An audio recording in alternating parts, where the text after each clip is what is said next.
আমরা কি সেটা থাকতে পেরেছি? পারিনি। আল্লাহর সাথে সেই যোগাযোগ কানেক্টিভিটি আমরা রক্ষা করতে পেরেছি? পারিনি। আমরা যখন বাইরে গিয়েছি মিথ্যা কথা ছাড়তে পেরেছি? পারিনি। কারণ আমি আল্লাহর সেই হুকুমকে আমি বৃদ্ধাঙ্গুলি দেখিয়েছি। আমি তখন লাভবাহিক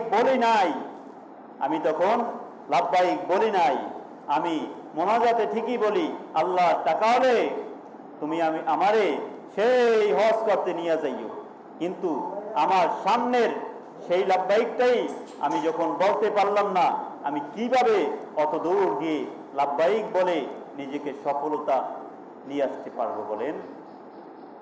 আমার সামনে যখন একজনের গীবাত করা হচ্ছে, তখন কি আমি লাভবাহিক বলতে পেরেছি? পারিনি। লাভবাহিক মানে কি?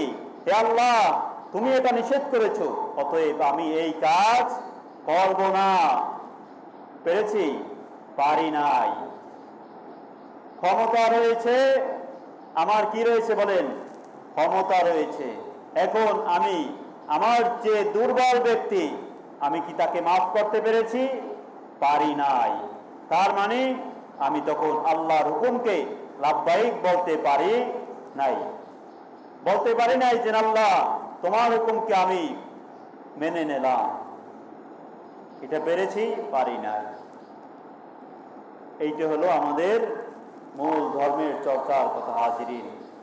এই চর্চা যখন আমার ভিতরে, আরেকজনের ভিতরে, সমাজের সবার ভিতরে এই চর্চা যখন চলে আসবে, তখন দেখবেন সমাজের ভিতরে আর অন্যায় থাকার কথা না। আমাকে একজনে গালি দিয়েছে, হযরত আলী রাদিয়াল্লাহুর একটা কথা রয়েছে, তিনি বলেছেন, সিলমান কথা আকা ওয়াফা আম্মান জালামাকা ওয়া আহসান ইলা মান আসাই ইলাইক। এই তুমি গালি দিয়েছো, যাও তোমাকে আমি মাফ করে দিলাম। তুমি আমার সম্পর্ক ছিন্ন করেছো, আমি তোমাকে কোলাকুলি করে বুকে জড়িয়ে নিলাম। কি নজরুল ইসলামের সেই কবিতা রয়েছে না, বিদ্রোহী কবিতা, সেইখানে কি বলেছে? শত্রুর সাথে কি করি?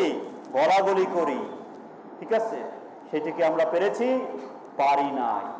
অতএব এই জন্য আমাদের সমাজে আমরা শুধু মুখে বলি যে রাসূলুল্লাহ সাল্লাল্লাহু আলাইহি ওয়াসাল্লামকে মানি, রাসূলুল্লাহ সাল্লাল্লাহু আলাইহি ওয়াসাল্লামকে ভালোবাসি, কিন্তু বাস্তবে আমার চরিত্র দেখলে মনে হয় আমি শয়তানের ওস্তাদ। কি বুঝতে পেরেছেন? তাহলে এই মৌখিক স্বীকৃতিতে লাভ হবে? হবে না। বাস্তবে উসওয়াতুন হাসানাকে গ্রহণ করতে হবে। হাজিরিন, আল্লাহ তাআলা আমাদেরকে যতটুকু কথা বললেন